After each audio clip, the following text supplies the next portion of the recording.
well together, we just count it up. Money on my mind, I can't get enough. Don't play with my money, you don't want no beef.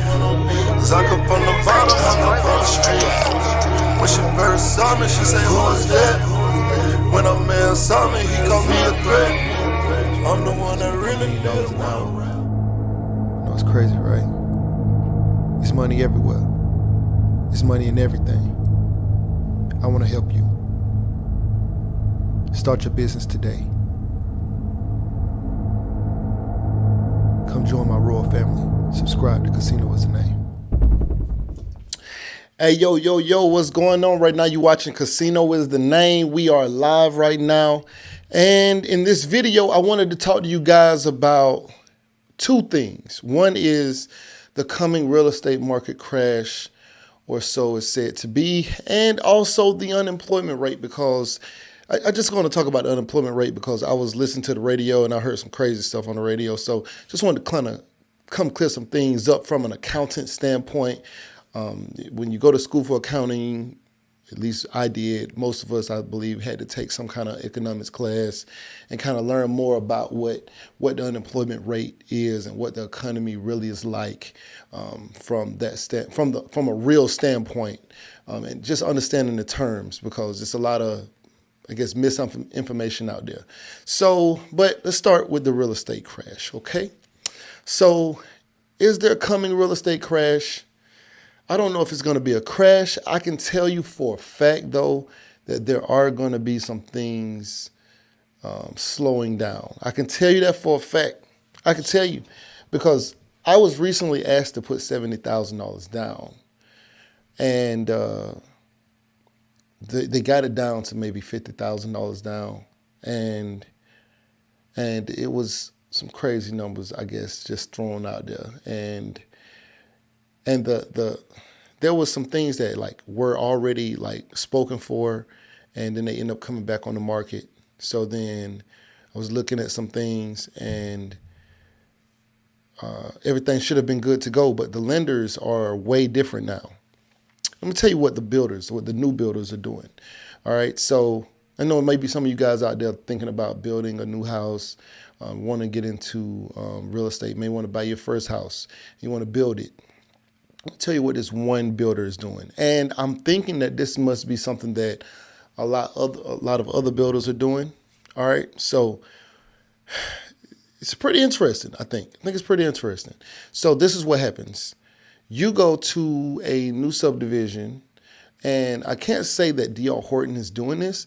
I do know that they broke ties with Caliber Home Loans, who I have. My house is, my mortgage is with Caliber.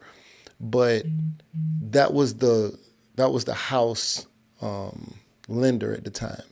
And so they gave you a bunch of discounts and rates and good rates and all that kind of stuff if you use their in-house lender, right? And I'm assuming they got some kind of percentage for keeping it kind of in-house.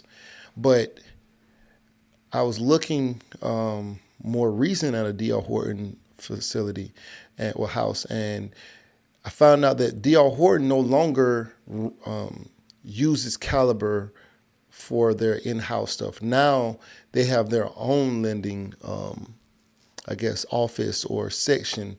When I say in-house, it's more like, I guess Caliber was more like a partnership. They had like partnered up with them. But now they have their own lending source. They lend, the builder is actually doing the lending now, which is very interesting. All right, so I go to another subdivision, and it is not a D.R. Horton subdivision. And I'm only prefacing that is because I don't know what D.R. Horton's practice is. I'm thinking it may be something very similar, but I go to the other lender, other builder, and I'm like, okay, cool. What's this look like on this house? And they said, hey, are you using our funding or are you using outside funding? And I said, let's say I was going to use outside funding. What's the difference? I mean, inside or outside? I didn't really think it was a difference. And they said, well, if you use our funding, then it's going to be $15,000 for earnest money. Earnest money will be $15,000. Now, if you got like a VA loan, it's no money out of pocket, no money down, so you could use a VA loan up to whatever amount that you're approved up to. So you get the VA loan. So it will be $15,000 earnest money, regardless of whether or not you were to put money down. This is not the down payment. This is earnest money. This is saying, hey, I want this house and I know that you're building it. I'm serious about it. Even if you weren't building it, like if you go out into the market, you got to put earnest money down. So this is just saying, hey, I want this house.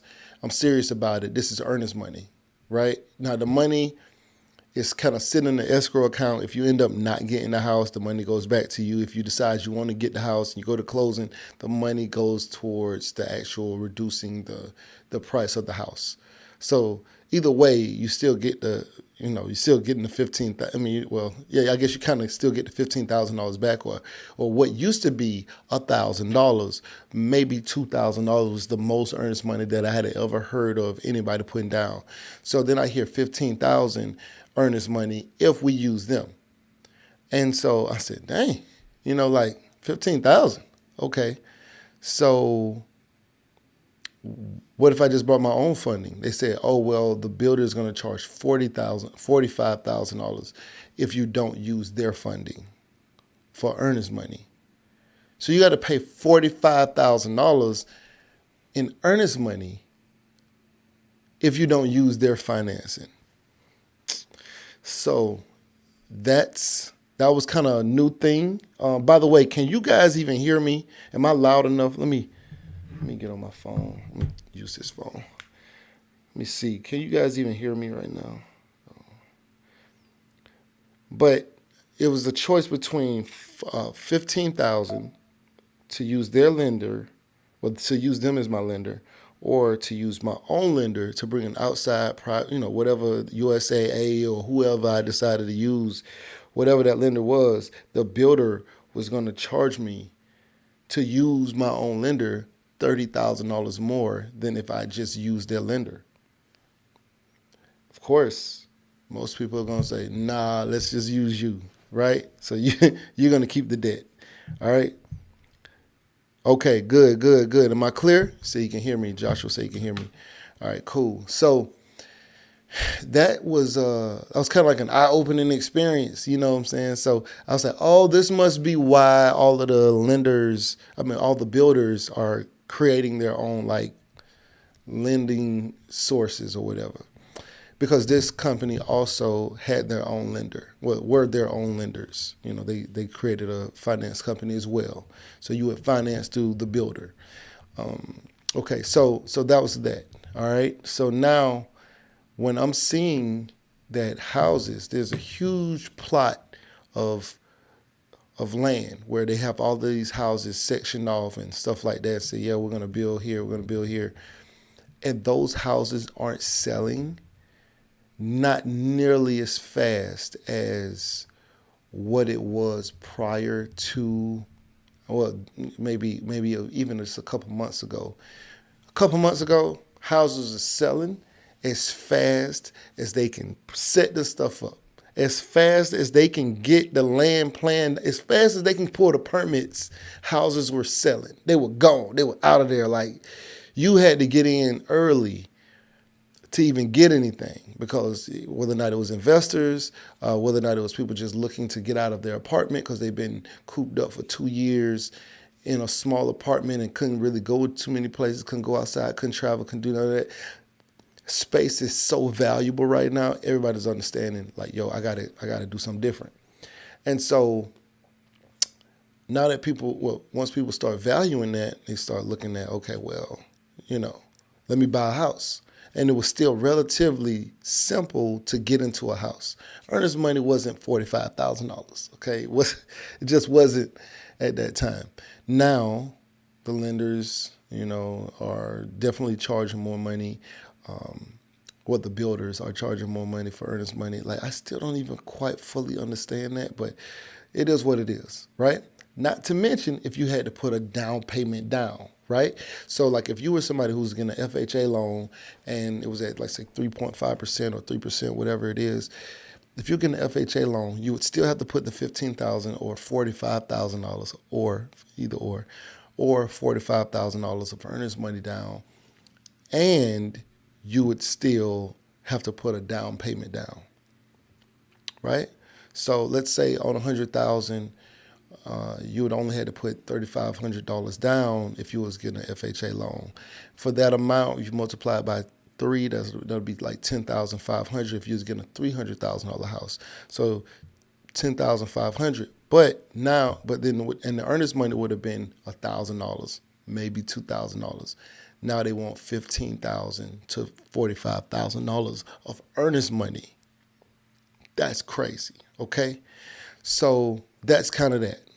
All right, so there will definitely be a cooling period, and I don't know if it's just going to affect certain areas. Certain areas are probably still going to be safe. Certain cities are probably still going to be safe, or at least certain parts of cities are probably going to be safe from, say, the market crash. But I definitely see a cooling period starting. And I'm sure it's probably started before now, but I can see it clear. It's clear. It's here. Okay. Whether or not that means that they're going to discount houses to, like, especially new construction, to the point where it's discounted 30, 40, 50%. I don't know. I can't foresee that far.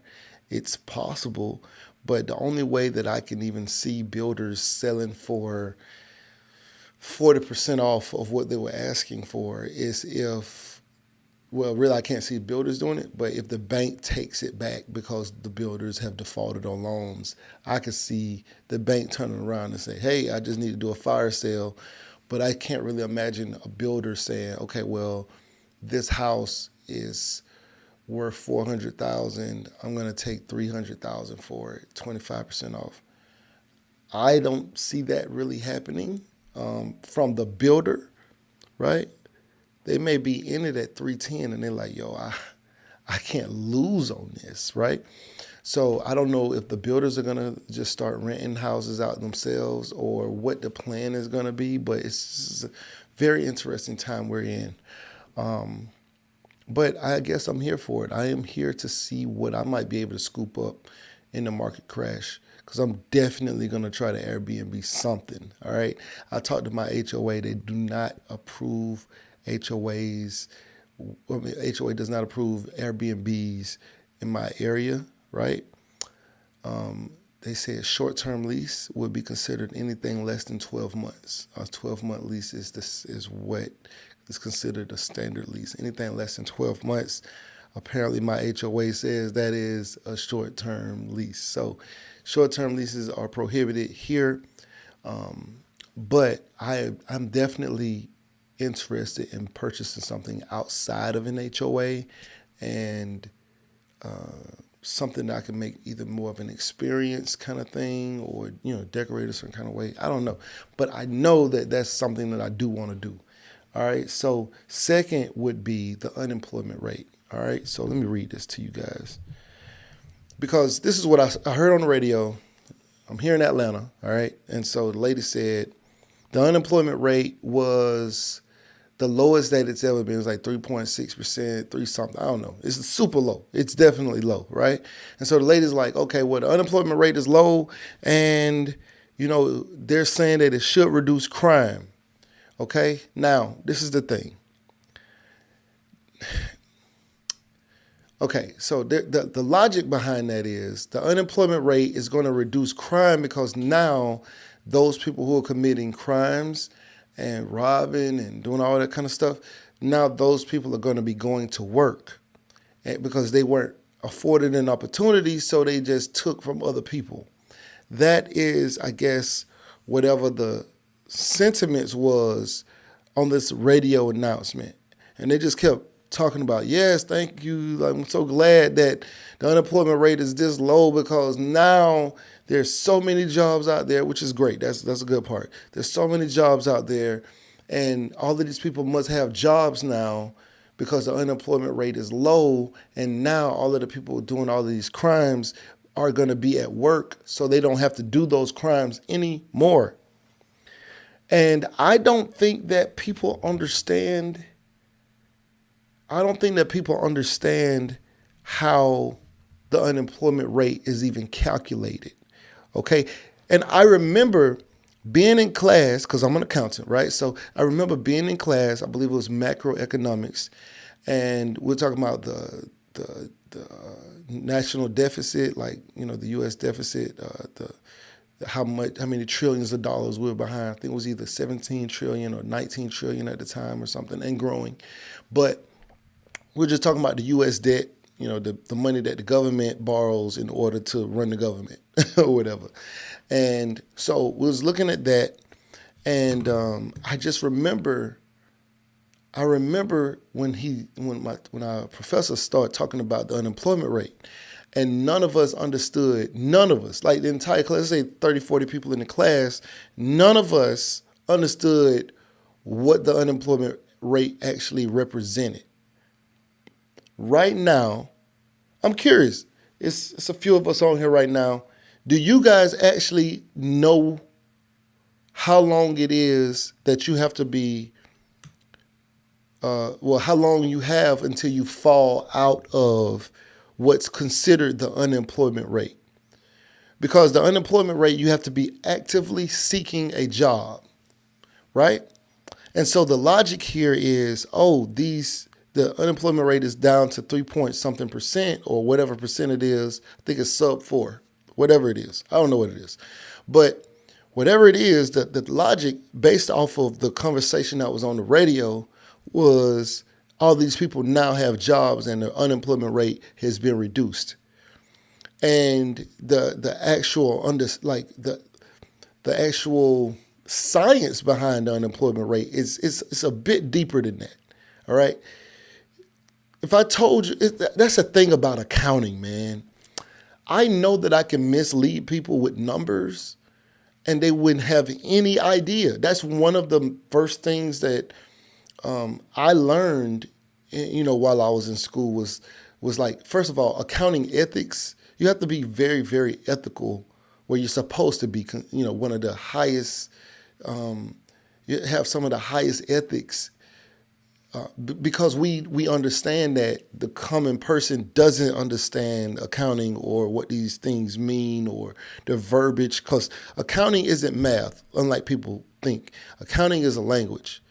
Accounting is the language of business. So when we're talking unemployment rates, if I'm running for office and I'm talking about unemployment rates, you're like, and politicians use this all the time.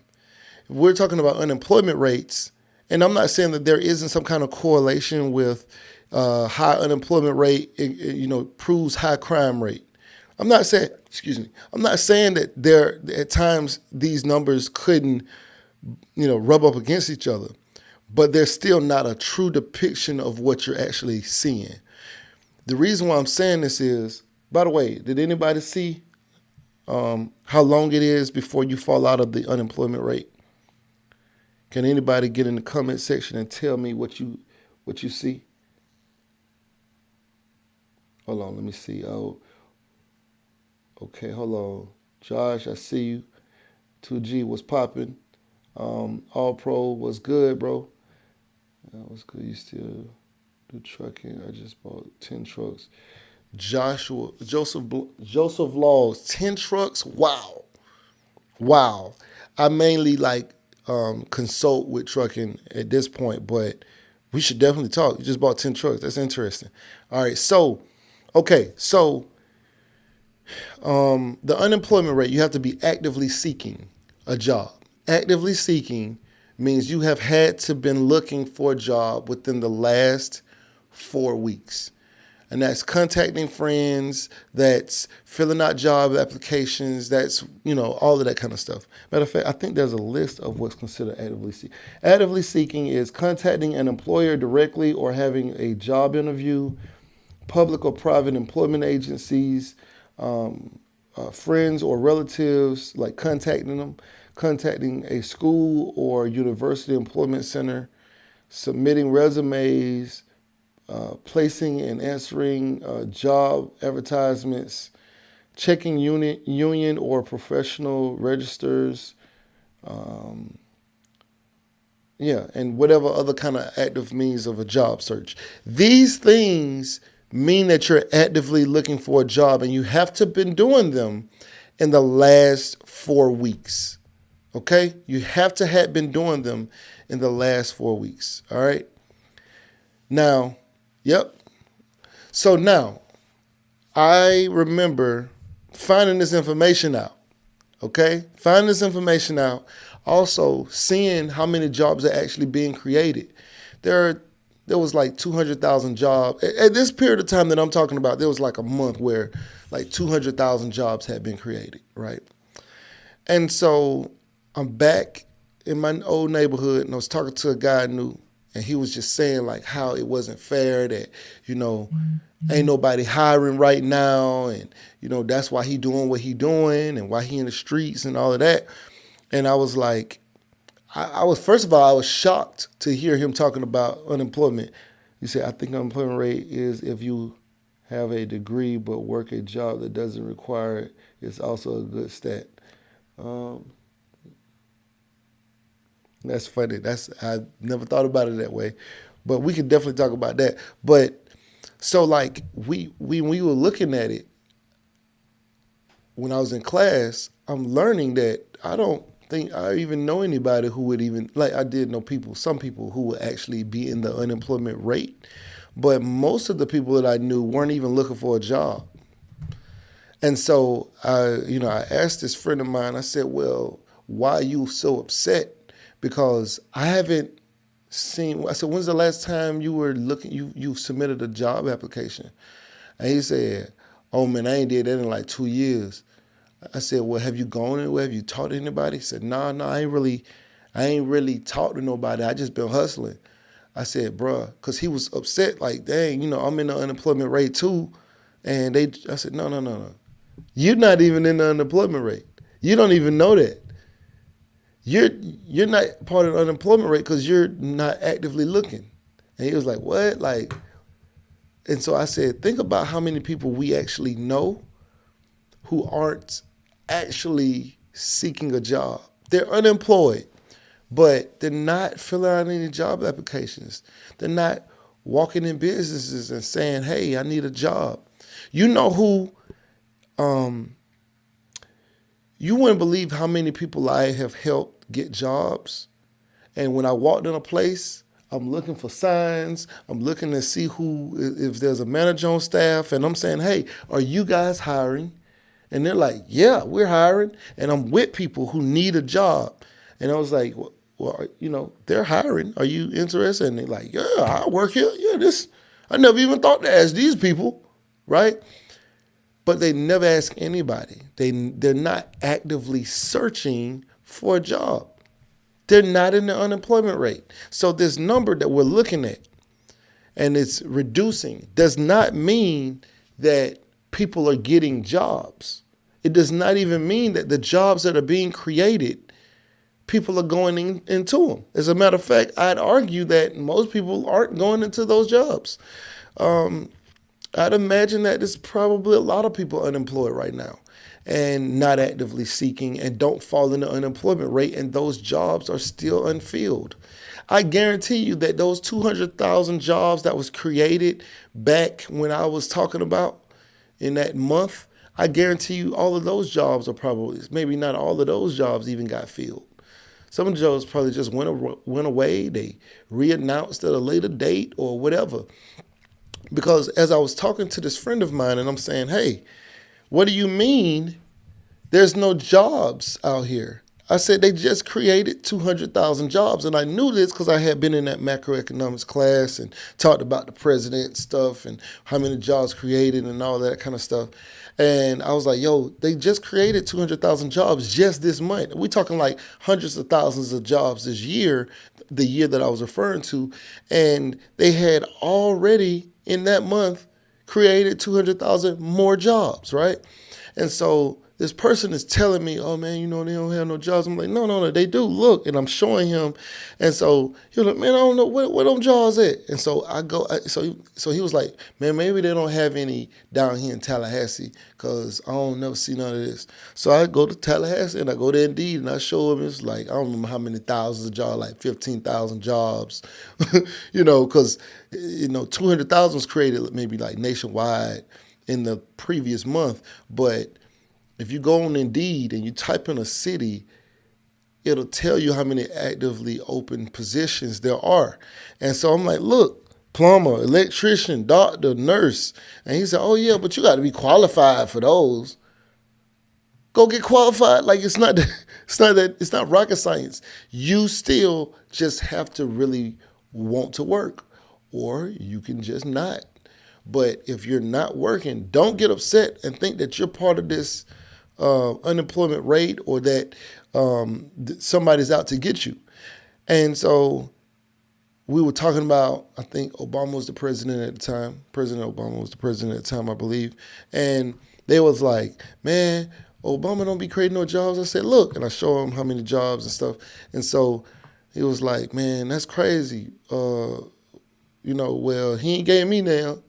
And I was like, do you want him to come to your house personally and deliver you a position for non-skilled labor? Do you want him to come hand you that? That's the mentality of people. They want it to be done for them.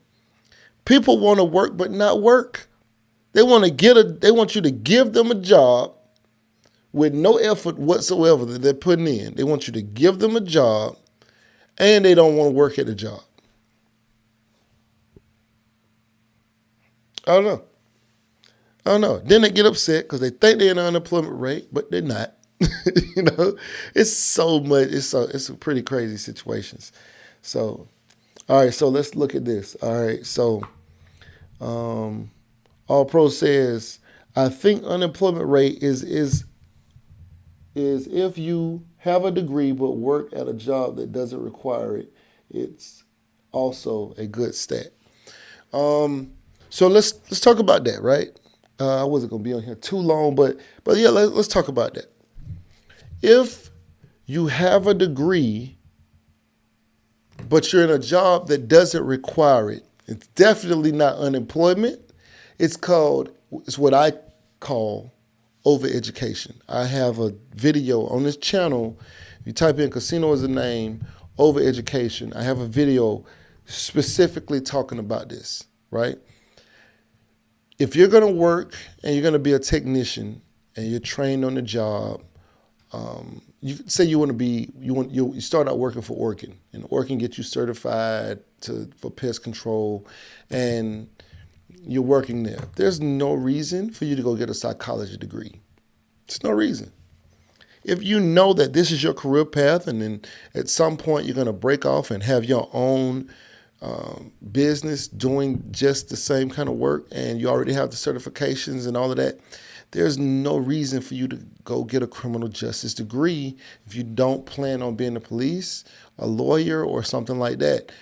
That's not a necessary thing. That's called overeducation. And so there are a lot of people who go get these jobs and then go back and want to do, want to do whatever kind of degree program they find interesting, but it's not the way. It's not the way. That is definitely overeducation. Hold on, I'm getting spammed right now.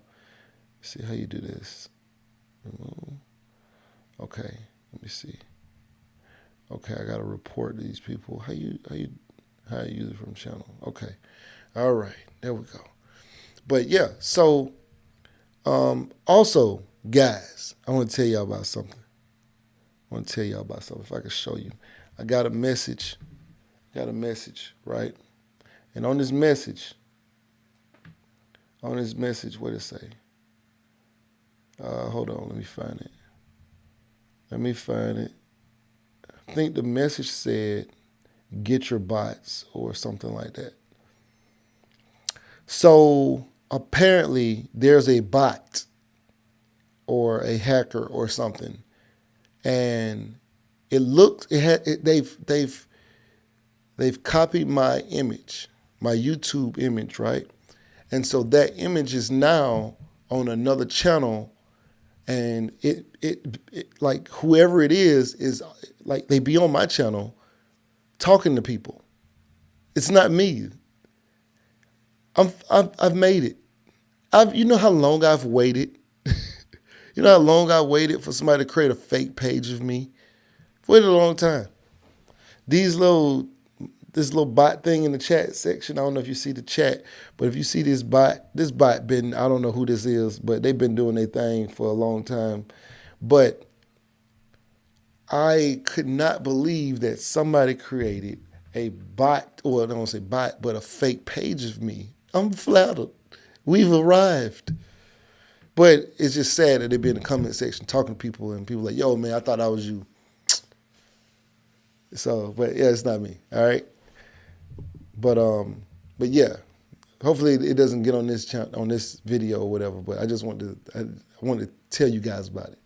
I made it. Anyway, so yeah, I just wanted to come on and talk about the unemployment rate, because it's a huge misunderstanding of what it really represents. Those people committing those crimes are more than likely not people even in the unemployment rate. You know what I'm saying?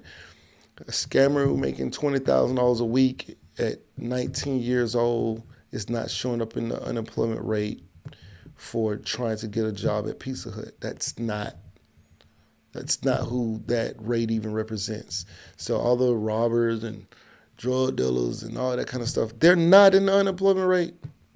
They're not. It's a very small percentage of them who actually would show up in the unemployment rate. Every now and then you got somebody who's like, yo, I still want to clean my image up. But for the most part, nah, the guys robbing and killing are not, they're not in the unemployment rate.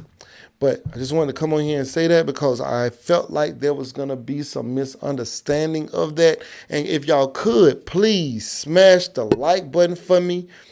It'll help the YouTube algorithm rank this video up higher. You know, y'all could please hit that button for me. All right, hold on. And also, if y'all could check in, let me know where y'all watching from right now. I'm trying to see where everybody is. Yeah, I should get verified checks soon, man. That'll be dope. I think I need to contact a publicist and help me get that kind of thing going. But I don't think I'm gonna just get that just being cool. You know what I'm saying? To get verified, I believe you have to have so much notoriety from magazines or websites and stuff like that. Young King says, what is my VA rating? Does anybody know? I'm pretty sure I said it before on this channel. Young King, if you smash the like button, then I would definitely tell you what my VA rating is. And I'll tell you about how much money I get from it per month. All right? You guys smash the like button, and I'll tell it all. I'll spill the beans. Okay, Maryland, that's what's up. Y'all got to come to D.C. I'm coming to D.C., I think, real soon, sometime in August. Are you in the Maryland, deeper in Maryland, or are you close to D.C.? Okay, all right, Young King said he liked it. I am 80%. My check is $21.08 a month. $21.08 a month. So think about it. My mortgage here is $1,363, and my other house is $500 and something. Let me see. I think it's 5. Let's see what that is. I'll tell you exactly.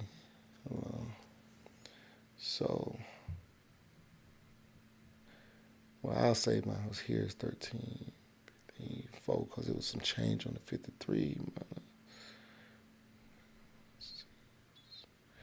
So my mortgage on this house is 1364 because it's really 1363, but it's some change on it. So let's say 1364, and that's PITI. That's everything. That's principal, interest, taxes, and insurance. PITI, pity. All right, so it's 1363 or 1364, just to round up. And then my other house is like taxes went up on it. It was actually sub 500, but now this year it's like 506, 507. So with that, my VA disability covers both mortgages, and I still have like $250 or $240 left over, something like that. So it's cool for sure. Everything else is just a plus. All right.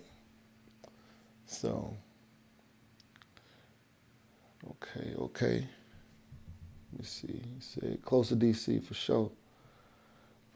I'm gonna be honest. I don't really like DC area personally. Like, I don't really like it. I think Atlanta got me spoiled. It's no good food for me. I can't find no good food up there. But yeah, man, if y'all could smash that like button, man. Smash that like button. Let's see what we work with. I'm going back in, check it out. Okay, the lights getting up there. The lights are getting up there. Y'all hit that like button for me. But yeah, so I just wanted to come on here and talk to you guys about that. And is there anything else going on in the economy right now? They're talking about the car market about to go down. I've been seeing a lot of like major car dealerships selling cars that are not like, I ain't gonna call the dealership name or say the type of car. But for example, this is not the car company, so I'm gonna use them as an example. Toyota, right?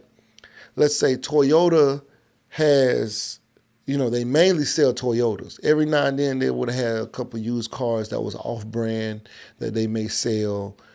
But now I'm seeing major car dealerships, not like the mom and pop dealerships because they've been selling whatever, but the major car dealerships are now selling cars that ain't even from their brand. Like, got them in their showroom flow type stuff. It's like, what?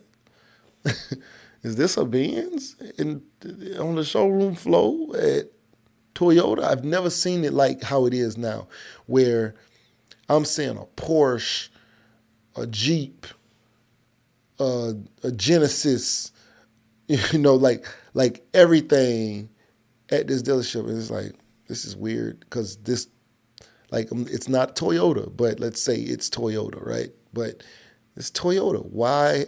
Why do I have to go look and find to see if I can find a Toyota? It's pretty interesting.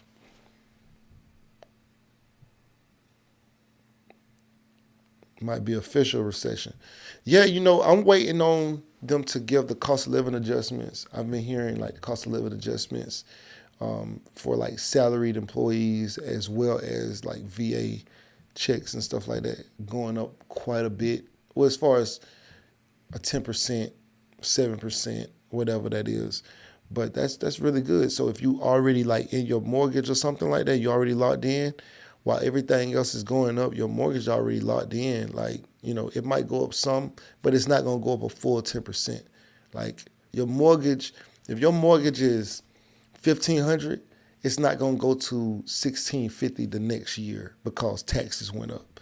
It's going to probably go up because the value of it is going up, but it's not going to go from $1,500 to $1,650 the next year, and then the year after that it's not going to jump to $1,800, and then the year after that it's not going to be $1,950, and then it's not going to do that, right?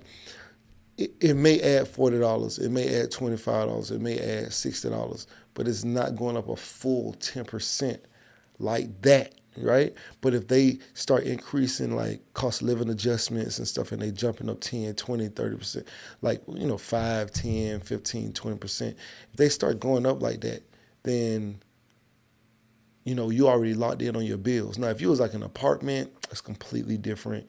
They do jump up like that in apartments, Yeah, I've seen apartments jump $400-$500, from in October you was paying $1,400. In November, when your new lease is getting ready to get signed, you at $1,900. Like, you were just paying like $1,400 to 1900. Like I've seen that happen. But yeah, man. Okay, so I only see DC checking in, Maryland. Who else? Where y'all from? I'm just curious. I like to see where everybody from. I like to see where everybody from. Anyway, hold on. Let me check this out real quick. Okay. All right. So I'm thinking I'm gonna try to come back on here sometime tomorrow, and we could cover some different topics on here.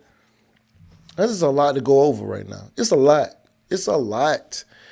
It's a lot. You know, I had this conversation this past weekend, and I really want to have that conversation with my brother, my god brothers and stuff. So, because we was having a conversation, and you know, somebody was trying to talk to me about getting jewelry.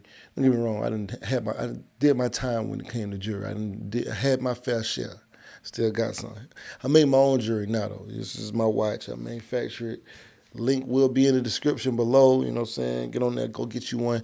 But like, as far as like buying more jewelry, buying watches for investments, and the guy was like, you know, you could have bought a watch for like $50,000. He was like, yo, you could buy this $50,000 watch, and it'll go up in value over a period of time. And I was like, yeah, that's true, but I bought a house for $50,000.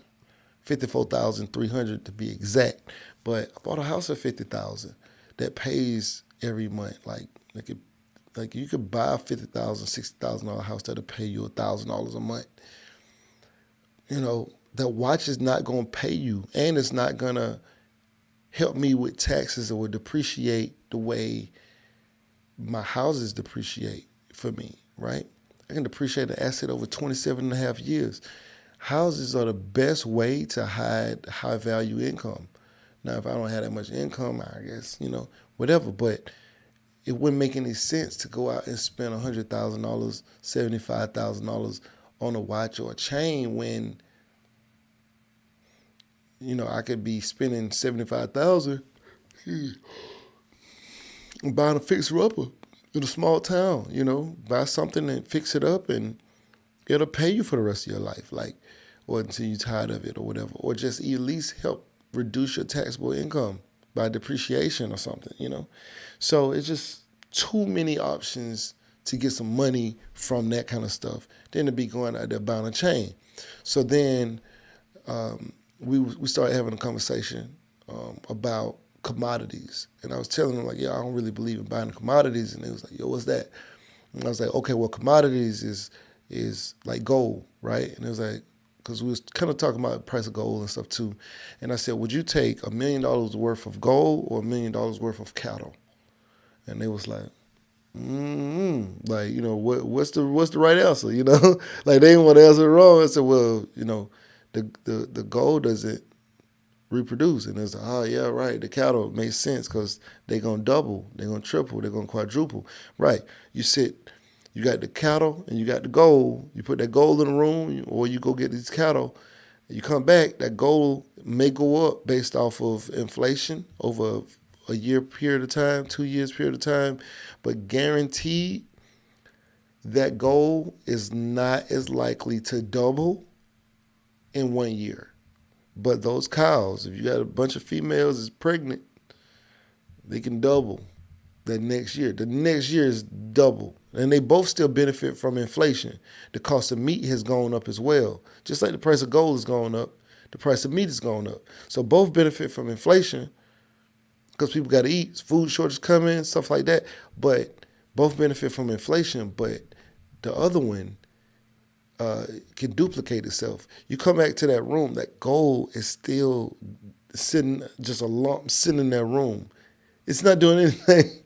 It's not doubling itself. You come back, it's not 2 pounds of gold or $2 million worth of gold when you come back after a year. It still is just what it was. Even if it went up 20, 30%, 50%, it's still not doubling. It's still, and then the following year, the third year, that double that you did, those cows can double again, right? They can go from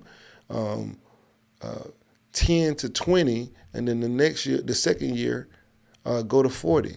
And then the third year, or let's say fourth year, they go from 10 to 20 to 40 in like 3 years, and then from 40 to 80, and then from 80 to 160. You see what I'm saying? It can continue to duplicate itself and grow and grow and grow. But that lump of gold is never going to duplicate itself and still go up with inflation, because the value will rise, but it won't double. It won't just become two of something. So the value will still go up, but both parties benefit, both gold and the cattle will still benefit from inflation.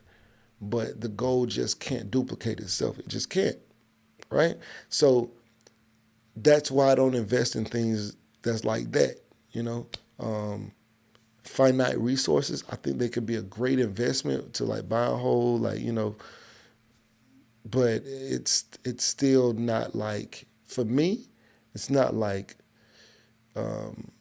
taking $5,000 in cows. Like, say you bought 5 females, $5,000.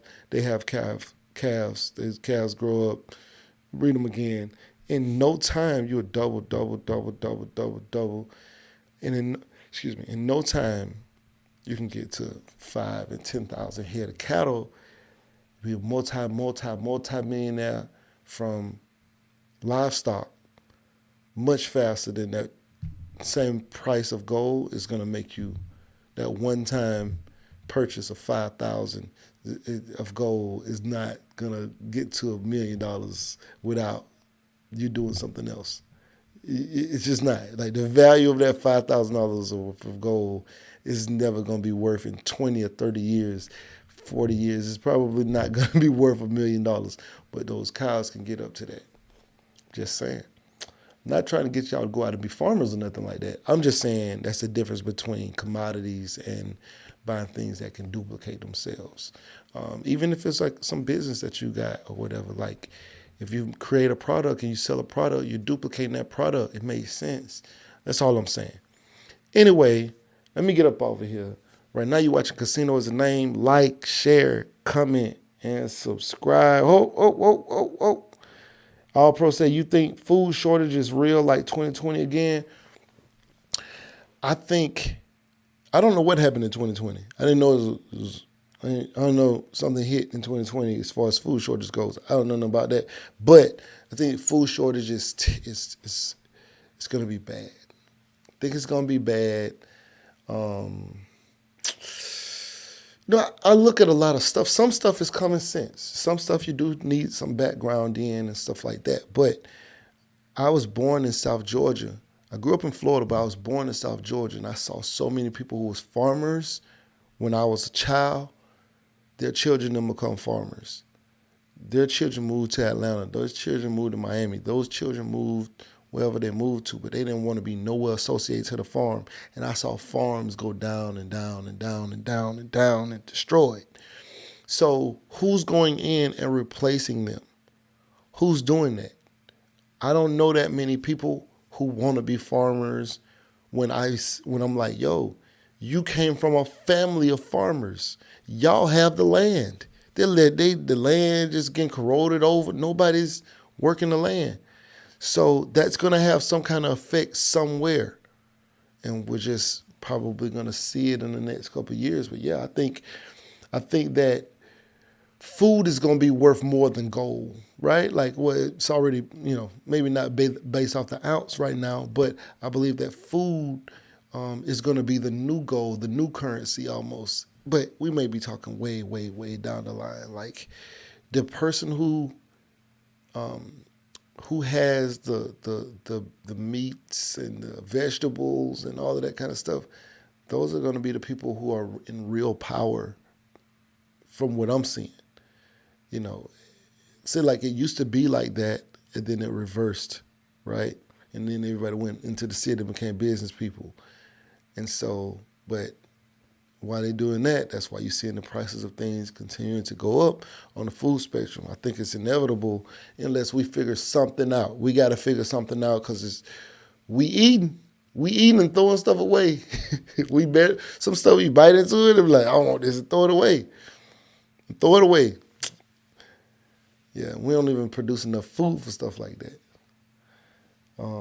Still may take several years, and they may figure something out. That's why the government is trying to get, like backing farmers and giving grants and, saying it's okay to, I guess, speed up the maturing cycle of certain animals and stuff like that. That's why they know. Anyway, right now you're watching Casino Is the Name. Like, share, comment, and subscribe. Shawty, you feel me? Anyway, we out of here. Get on this thing.